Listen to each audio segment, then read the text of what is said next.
نمازوں کو علی کہتے ہیں.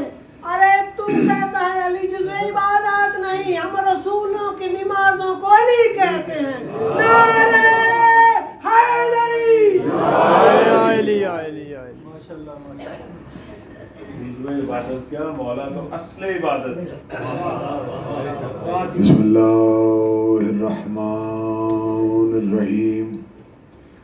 الحمدللہ الذی جعلنا من المتمسکین بولایت امیر المؤمنین.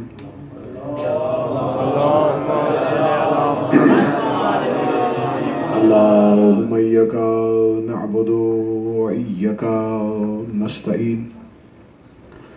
الصلاة والسلام بتحیت والاکرام علی اشرف الانبیاء والمرسلین وأولادہ الطیبین الطاہرین المعصومین المنتجبین المہدیین.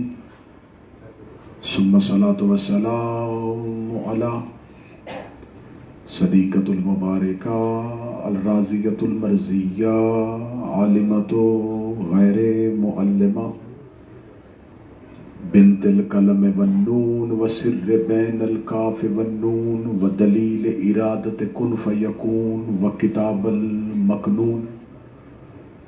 آیت اللہ العظمیٰ وزوجت آیت اللہ الکبریٰ. ام الکتاب، ام القرآن، ام الانوار، ام الائمہ، ام المعصومین، ام العلوم، ام الہدیٰ، ام الحسن، ام الحسین، ام المحسن، ام العباس و ام ابیہا. بلکہ اس حجرت و تقدیس الجلال و آسیت التکمیل والکمال، محافظت النبوہ و ناشرت الولایہ، السیدہ فاطمہ الزہرا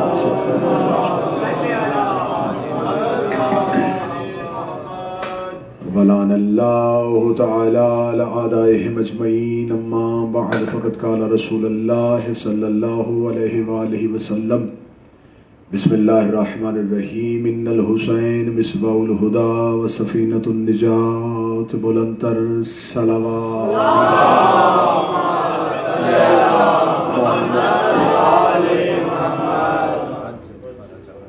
کریم کربلا آپ تمام زائرین کا سجدہ معرفت قبول و منظور فرمائے اور آپ کو زندگی میں بار بار اور کئی بار اس سجدے کا موقع میسر فرمائے. یہاں بیٹھ کے میں کسی بھی دعا کا اس لیے قائل نہیں کہ ہم قبولیت کی معراج پہ ہیں. زائر حسین سے کوئی انسان تو دعا کا مطالبہ کر سکتا ہے، لیکن زائر اس معراج پہ آ کے کسی چیز کی خواہش نہیں کر سکتا. مولا آپ کو مزید معرفت عطا فرمائے، یہ عزا آپ کی نسلوں میں منتقل فرمائے، اور جو آنے کے لیے تڑپ رہے ہیں میرا مالک انہیں بھی بلائے. ایام عزا یقیناً پوری دنیا میں رہنے والے ہر شیعہ کی یہی خواہش ہوتی ہے کہ یہ دن قربت حسین میں گزرے، اور یہ مالک کا نظام ہے کہ وہ کسے کب بلانا چاہتے ہیں. تو میرے سامنے وہ خوش نصیب چہرے بیٹھے ہیں جو اس سال حسین کا انتخاب ہے.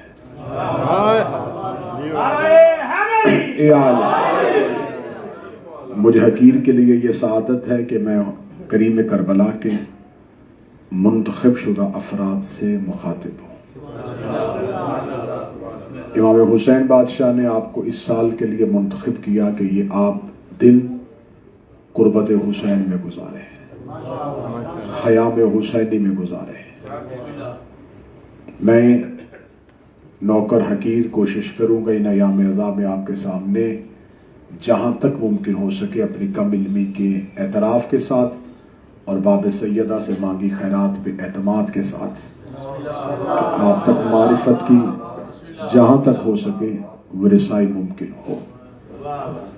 امام حسین علیہ السلام کی شہادت کی وجوہات کو جب مورخ نے تلاش کیا اور طالب علم نے سوچا تو ایک ہی بات سامنے آئی کہ اس شہادت اور اس قتل کی وجہ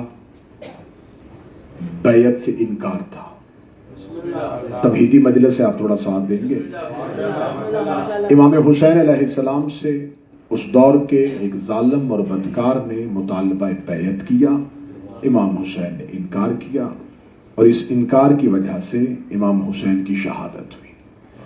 سب سے پہلے میں آپ ماتمی عزاداروں کی بارگاہ میں یہ گزارش کروں گا کہ اکثر یہ غلط العام ہے، یہ کہا جاتا ہے کہ یزید فاسق اور بدکار تھا اور کریم کربلا اس کی بیعت نہیں کر سکتے تھے۔ آپ ذہنوں کو حاضر رکھیے گا، یزید تہجد گزار بھی ہوتا تو حسین اس کی بیعت کرتا۔ یہ بات ذہن میں رکھیے گا کہ امام حسین نے انکار بیعت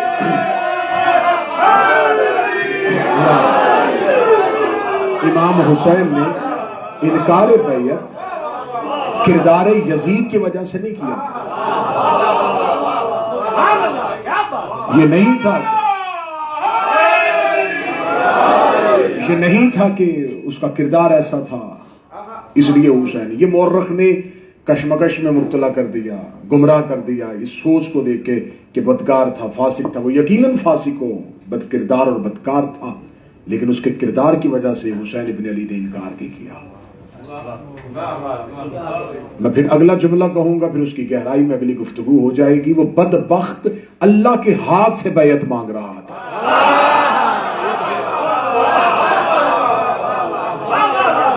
وہ چاہتا تھا کہ خدا کا ہاتھ میری بیعت۔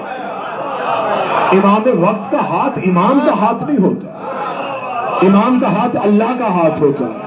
اگر آپ کہیں کہ آپ نے یہ مشکل اور وزنی جملہ کہہ دیا اور ہمارے ذہنوں پہ گراں گزر رہا ہے تو میں قرآن کی آیت کا سہارا لے لیتا ہوں۔ جب بیعت رضوان ہوئی تھی تو لوگوں نے کہا تھا یا رسول اللہ ہم کس کے ہاتھ پہ بیعت کر رہے ہیں؟ فوراً جبریل کے پر نبی کے قدموں پہ آئے اور فرمایا ان سے کہہ دے ید اللہ فوق بایدیہم، اللہ کا ہاتھ بندوں کے ہاتھ کے اوپر ہوتا۔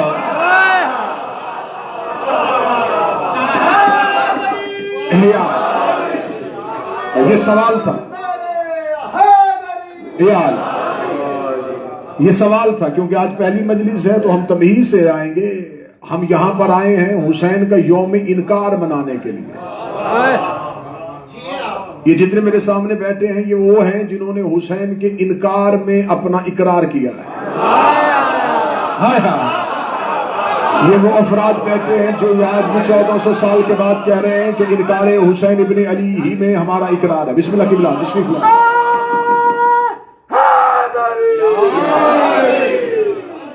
بسم اللہ، آگے سے قبلہ مولانا محمد آصم ولایتی صاحب زیب مجلس ہوئے۔ امام حسین ابن علی نے انکار کیا، وہ انکار کمال تھا، کمال انکار تھا حسین۔ میں پڑھوں گا ہسٹری لیکن اس سے معرفت نکالوں گا۔ 26 رجب کو ایک دربار تھا اور اس دربار میں بلا کے ایک بدبخت نے ایک خط پڑھا۔ جس نے پڑھا وہ ولید تھا، وہ گورنر تھا۔ اس نے خط پڑھا کہ حسین ابن علی میں نہیں چاہتا، یہ میری خواہش نہیں ہے، لیکن چونکہ یہ مرکز سے خط آیا ہے اور وہ یہ چاہتا ہے کہ آپ اس کی بیعت کریں۔ میں زبردستی نہیں کروں گا، آپ جو بھی موقف اپنا اختیار کرنا چاہیں میں آپ کا موقف اس تک پہنچا دوں گا۔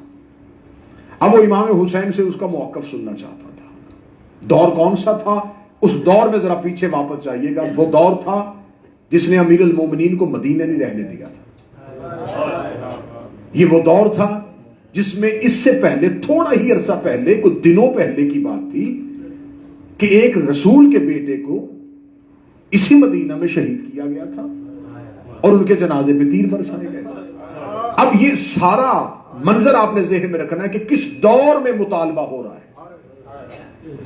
یہ وہ دور نہیں ہے کہ جب علی کی تلوار نیام سے نکلی ہوئی تھی، یہ وہ دور نہیں ہے، یہ ایک وہ دور ہے جس میں اہل بیت کے حقوق کو سلب کرنے کی کوشش کی جا رہی تھی۔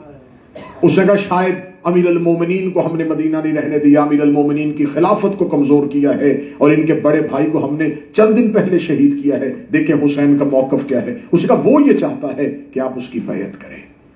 امام حسین کا جواب سنیے گا اور اپنے ذہنوں کو وسعت دیجیے گا۔ حسین کہتے تو کیا چاہتا ہے؟ اس نے کہا میں چاہتا ہوں آپ اپنا موقف بتائیں، میں لکھوں۔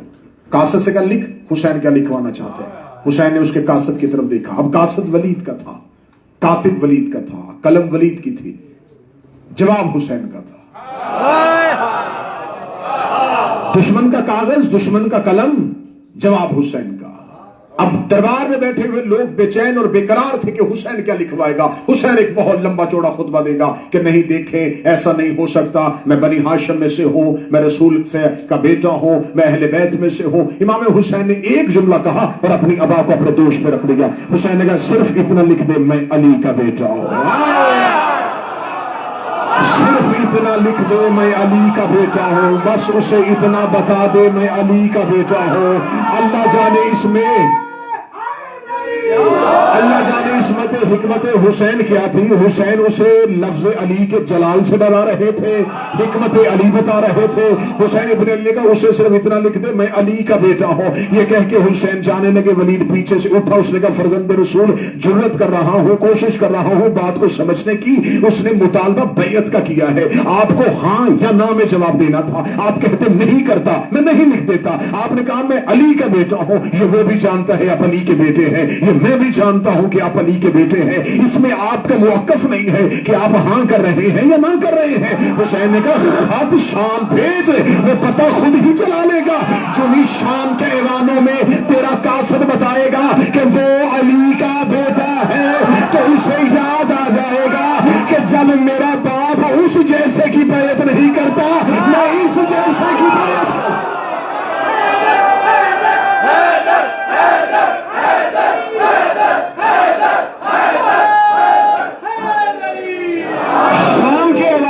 آواز جانے دے، کسرے شام میں یہ آواز جانے دے کہ میں علی کا بیٹا ہوں۔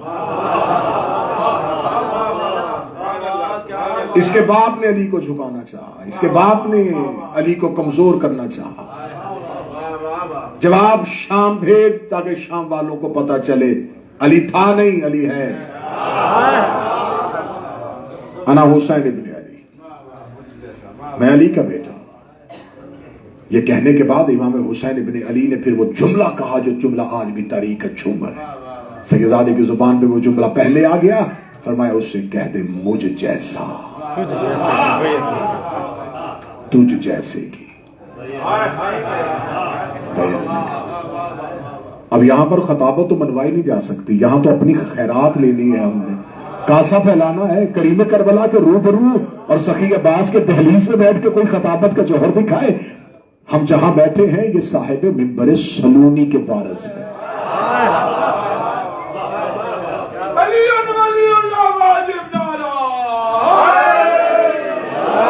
کریم کربلا نے کہا اس سے کہہ دے مجھ جیسا تجھ جیسے کی بیعت نہیں کر سکتا۔ اب سارے ہم ظاہر ہیں اپنے شہنشاہ کی دہلیز میں سجدہ کر کے کہیں مالک جملے کا عرفان عطا کیجئے۔ آپ نے یہ کیوں نہیں کہا حسین یزید کی بیعت نہیں کرتا؟ آپ نے یہ کیوں کہا مجھ جیسا تجھ جیسے کی بیعت نہیں کرتا؟ یقیناً حسین کی ذری سے آواز آئے گی کہ جو بیعت مانگ رہا تھا وہ بھی اکیلا نہیں تھا، جس سے مانگ رہا تھا وہ بھی اکیلا۔ اگر میں کہتا حسین یزید کی بیعت نہیں کرتا تو قیامت تک کے لیے مورخ لکھ دیتا صرف حسین نے نہیں کی تھی۔ نہیں نہیں نہیں نہیں نہیں، آپ چند لمحے پیچھے رہے میری بات سے۔ اگر امام حسین کہتے کہ حسین یزید کی بیعت نہیں کرتا، آج جھوٹا اور بد کردار مورخ لکھ دیتا صرف حسین نے نہیں بیعت کی تھی، علی نے بھی کر لی تھی، حسن نے بھی کر لی تھی، رضا نے بھی کر لی تھی۔ تو میں اس سے کہ مجھ جیسا تجھ جیسے کی بیعت نہیں کرتا، اس کا مطلب ہے کہ جو بھی حسین جیسا ہوگا وہ کسی بھی یزید جیسے کی بیعت نہیں کرے گا۔ اب کون ہے حسین جیسا؟ اس کا مطلب ہے کہ آل محمد سارے کے سارے محمد ہیں، یہ سارے کے سارے ایک ہیں، یہ سارے کے سارے علی ہیں، یہ سارے کے سارے حسن ہیں، یہ سارے کے سارے حسین ہیں. اس کا مطلب ہے جو حسین سے بیعت مانگے گا وہ بھی یزید ہے، جو علی سے بیعت مانگے گا وہ بھی یزید ہے، جو رضا سے بیعت مانگے گا وہ بھی یزید ہے.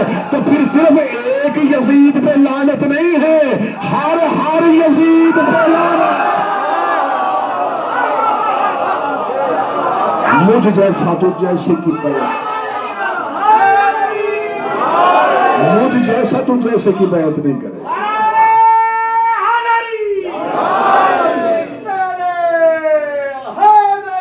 یا حسینیت زندہ باد، حسینیت زندہ باد، یزیدیت مردہ باد، یزیدیت مردہ باد. درود پر محمد و آل محمد صلوات. اللہم صل علی محمد.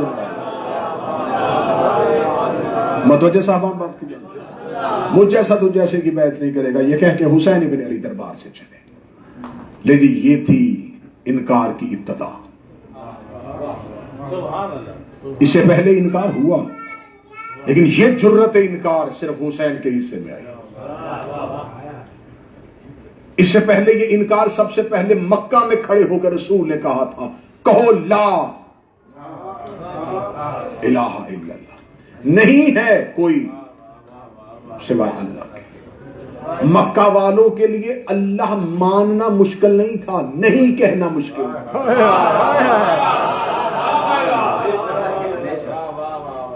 مکہ والوں کے لیے اللہ ماننا مشکل تو تھا ہی نہیں. ایک ایک قبیلہ اتنے بت مان رہا تھا. وہاں یہ نہیں تھا کہ وہ اتنے پکے تھے اپنے عقیدے میں کہ وہ کسی اور کو اللہ نہیں مانتے تھے. وہاں ہر موسم میں خدا تبدیل ہوتا تھا. علماء کرام تشریف فرمائے ہر قبیلے کا اپنا بت تھا. تہذیب عرب پڑھ کے دیکھیں، ہسٹری آف اسلام پڑھ کے دیکھیں، 360 قبائل تھے عرب کے، امیر غریب، ہر قبیلے کا اپنا بت. اور کوئی قبیلہ اپنا بت دوسرے قبیلے کو پوجنے نہیں دیتا تھا. اور انہوں نے جو اپنے مرکز میں چن کے بت تھے، لات، منات اور عزا، 2 بت تھے اور ایک بتنی تھی.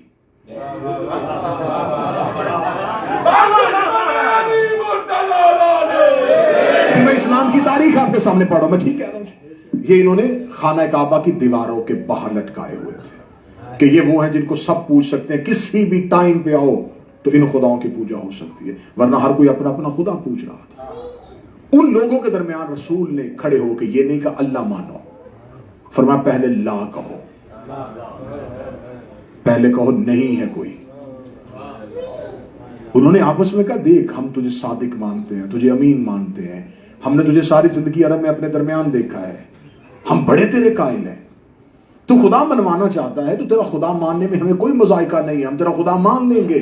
ہمیں خدا ماننے میں پریشانی اس لیے نہیں ہے کہ ہم اتنے زیادہ خداؤں کو مان رہے ہیں اور تیرا تو نظر بھی نہیں آتا. اس کے لیے کوئی لہذا بت نہیں بنانا پڑے گا کہ ہمارے بچے کہیں گے، ہمارے لوگ کہیں گے کہ یہ نیا خدا کہاں سے آیا. تو جہاں اتنے خداؤں کو مان رہے ہیں وہاں تیرے خدا کو بھی مان لیں گے. ذہن حاضر رکھیے گا، میں بات کروں گا بھی اور کروں گا بھی نہیں. ہم تیرا خدا مان لیں گے لیکن تو صرف یہ لا کہنا چھوڑ دے، یہ نہ کہہ کہ کوئی اور نہیں ہے. رسول نے کہا میں تمہیں دلیل دیتا ہوں، یہ جن کو خدا بنا کے بیٹھے ہو نا، یہ کوئی خدا نہیں ہے، یہ تمہارے ہاتھوں کے بت ہیں، یہ تمہارے لیے کچھ نہیں کر سکتے. انہوں نے کہا پتا ہے کچھ نہیں کر سکتے، مجبوری ہے. باپ دادا انہیں ہی پوچھتے تھے.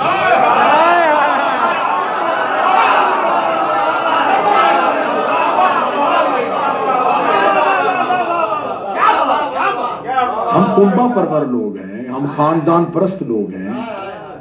یہاں کے 7ویں نسل پہ آ کے اپنے پچھلی ساری نسل کو غلط کہہ دیں. ہمارے باپ دادا انہیں پوچھتے تھے. وہ اپنے خداؤں سے مخلص نہیں تھے. باپ دادا کی عزت پیاری تھی. آج بھی بڑے لوگ یہی سوچ کے حق کی طرف نہیں آتے کہ باپ دادا نہیں پڑھتے تھے.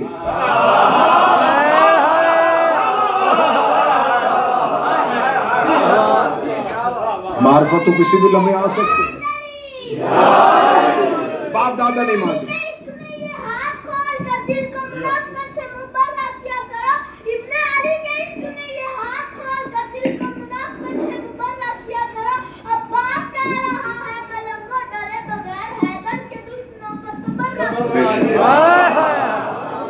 صلی اللہ محمد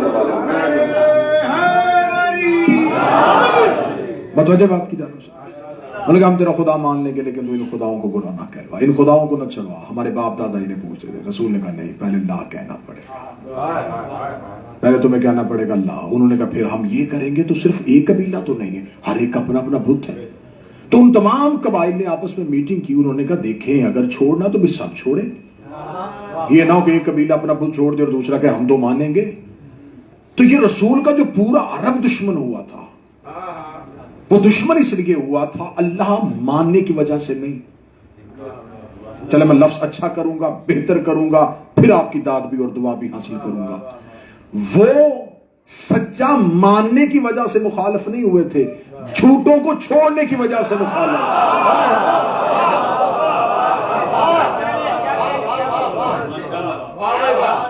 وہ اس لیے مخالف نہیں ہوئے تھے کہ ہم تیرا اللہ نہیں مانیں گے، وہ کہتے تھے ہم اپنوں کو نہیں چھوڑیں گے. مثال دیو آپ نے کہا اگر تمہارے اپنے اتنے ہی سگے ہیں تو میرے سچے کے مقابلے پہ لاؤ. یہ تمہارے بلانے پہ آ نہیں سکتے، قرآن ہے، تمہاری مدد کر نہیں سکتے، اپنی مرضی سے آنکھ کھول نہیں سکتے، یہ پتھر تمہاری مدد کیسے کریں گے. انہوں نے کہا اب ہماری نسبت ان سے ہو گئی ہے. کون سا مکہ جہاں رسول کے باپ دادا کی محنت تھی. یہ مکہ کو مکہ کس نے کیا تھا؟ اس میں حضرت ابراہیم کی محنت تھی، رسول کے خاندان کی محنت تھی. سب سے بڑا جو مکہ کا بانی گھر تھا وہ نبی کا گھر تھا. اس نبی نے اپنے آباء و اجداد کی پوری محنت نظروں کے سامنے تھی. میں پاکستان کے مومنین سے مخاطب ہوں، پورے اپنے آباء و اجداد کی، ابراہیم سے لے کے رسول تک کی محنت رسول کی آنکھوں کے سامنے تھی. رسول کو پتا تھا کہ سارے قبائل ہماری آنکھوں کے سامنے آباد ہوئے، ان سب کو مکہ میں جگہ ہم نے دی ہے، ان سب کو آباد ہم نے کیا ہے. آج صرف ایک موقف کی وجہ سے یہ پورا عرب میرا مخالف ہو رہا ہے. رسول نے کہا ہوتا تو ہو جائے. رسول سے زیادہ خلق عظیم کا مالک کون تھا؟ یہ تو پتھر مارنے والوں کو دعا دیتا تھا. آج کے دور کا کوئی ترقی پسند مولوی ہوتا تو نبی کا مشورہ دے دیتا. دیکھیں امن و امان رہنا چاہیے، کمیونٹی کو تقسیم نہیں کرنا چاہیے. آپ اپنا عقیدہ اپنے تک رکھیں، ان سے مل جل کے رہیں. رسالت مآب نے اسلام کی تھیم میں رکھ دیا، یہ اسلام کا آغاز تھا. فرمایا اگر تم نے اپنے موقف پہ قائم رہنا ہے تو صرف سچے کو ماننا موقف نہیں ہوتا، جھوٹے پہ تبرہ کرنا بھی موقف. یہ کون سا عقیدہ ہے کہ آپ اپنا سچا بھی مانیں اور اس سچے کے مقابلے پہ آنے والوں کو بھی احترام کریں؟ اسلام کے ہے ہی نہیں. فرمایا اکیلا رہ جاؤں گا، پتھر کھا لوں گا، کانٹے برداشت کروں گا. ہمت تھی کسی کی؟ ابو طالب کا بیٹا ہو، عبداللہ کا لال ہو، بانی ہو اسلام کا اور مکے کا، بچوں سے پتھر مروائے گئے نبی کو، دیوانہ اور مجنون کہا گیا نبی کو. کیا کیا ظلم میرے نبی پہ نہیں ہوئے، صرف کس وجہ سے؟ اللہ منوانے کی وجہ سے نہیں، جھوٹوں پہ تبرہ کی وجہ سے. فرمایا جتنا ظلم کرنا ہے کرو، جتنے پتھر مارنے ہیں مارو، شہر سے نکال دو، بے گھر کر دو، گھاٹی میں رہ لوں گا، غار میں رہ لوں گا، لیکن تمہارے جھوٹوں کو نہیں مانوں گا. یہ تھا اسلام کا فلسفہ. آخر وقت وہ آ گیا کہ اب جو جھوٹوں کو نہیں چھوڑ رہے تھے، جب علی کی تلوار گردن پہ دیکھی تو پھر انسانی فطرت ہے کہ انسان موت میں تو باپ کو بھی چھوڑ دیتا ہے. پھر انہیں ایک ہی تھا کہ یا بت رکھنے پڑیں گے یا زندہ رہنا پڑے گا. انہوں نے کہا چلے خدا کو تو پھر بھی مان لیں گے، زندہ تو رہنا چاہیے. انکار کیا لیکن جرأت نہیں تھی. یہ انکار گنا ہی نہیں گیا، اسے اللہ نے انکار نہیں گنا. فرمایا یہ کوئی انکار نہیں ہے. آج تک امام سے میں کتاب کا حوالہ بھی لکھوانے کے لیے تیار ہوں. مولا سے فرمایا گیا مولا جو انسان عبادت کرتا ہے اس عبادت کی حقیقت کیا ہے؟ فرمایا 3 چیزوں کی عبادت ہوتی ہے، یا اسم کی یا معنی کی.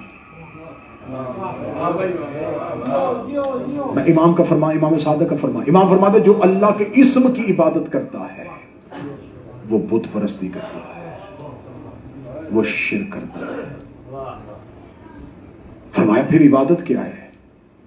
فرمایا جو مانی کی عبادت کرتا ہے۔ فرمایا ہر انسان جب عبادت کرتا ہے تو ذہن میں خاکہ بنا لیتا ہے کہ میں اس کی عبادت کر رہا ہوں، وہ عبادت اللہ کی نہیں کر رہا ہوتا، وہ اپنے ذہن میں بنائے ہوئے اس خاکے کو پوج رہا ہوتا ہے، وہ ذہنوں میں آتا نہیں، وہ عقلوں میں آتا ہی نہیں۔ اگر تم نے عبادت کرنے کے لیے جھکنا تو پہلے ذہن میں رکھنا پڑے گا نا کس کو جھک رہے ہو، جس کو جھکنا ہے اسے ذہن میں رکھنا پڑے گا، اسے ذہن میں لاؤ گے تو وہ آ نہیں رہا۔ اب اس اللہ کو ذہن میں لانے کے لیے کوئی بڑی سے بڑی مثال دو گے کہ میرا اللہ اتنا بڑا ہے، جب بڑا کرو گے تو محدود کر دو گے۔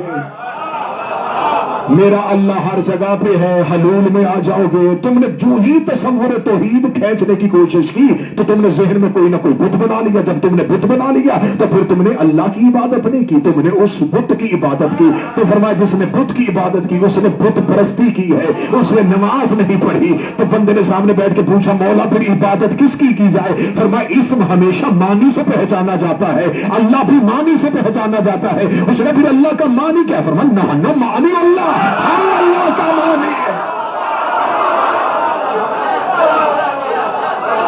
ذہنوں پہ ہمیں رکھ کے اللہ کی عبادت کرو، تمہارے ذہنوں میں ہم ہوں پھر اللہ کی عبادت۔ بات قریب ہوئی۔ اب ان کا انکار جو ہے کیونکہ موضوع تاریخ ہے، امام حسین کے قتل کی وجوہات ہیں اور وہ معرفت، وہ راز جو نہیں پڑھے جا سکتے وہ پڑھ لو۔ انہوں نے انکار کیا مکہ میں کھڑے ہو کے کہ نہیں ہے کوئی، لیکن وہ انکار نہیں تھا۔ آگے آ جائے، مدینہ آ گیا، انکار ہوا لیکن وہ انکار نہیں تھا۔ امیر المومنین نے انہیں کہا کہ انکار کرو، انکار تھا لیکن کہیں مال کا لالچ، ہر ایک کسی نہ کسی خواہش کی وجہ سے علی کے قریب ہو گئے۔ چند تھے علی کے پاس جو اصل انکار کر رہے تھے، علی نے انکار چھپا کے رکھا۔ امام حسن آئے، مختصر لوگوں کا انکار تھا، چھپا کے رکھا۔ حسین ابن علی نے لوگ بعد میں اکٹھے کیے،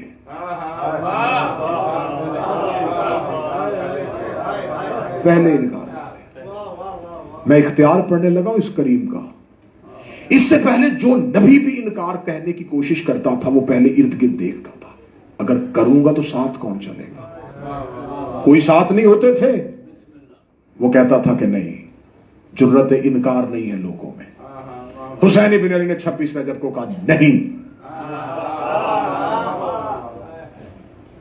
ولید نے سوچا کہ اس نے نہیں کہا ہے اور بڑی جرت سے نہیں کہا ہے، اس نہیں میں کون ہوگا؟ مجھے اس شہنشاہ کی قسم، حسین نے صبح کو میٹنگ نہیں بلائی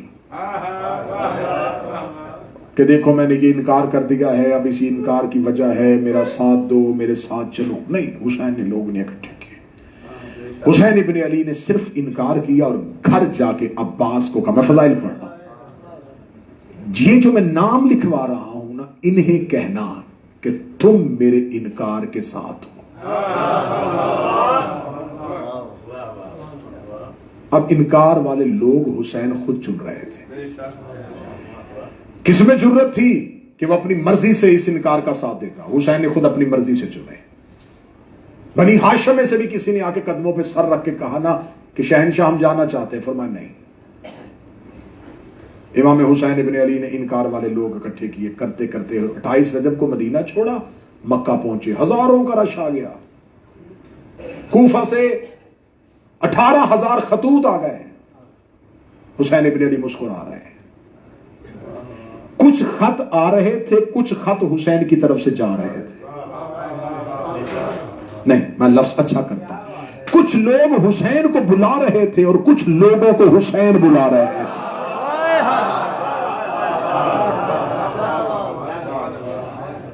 یہ تھی نظر امام۔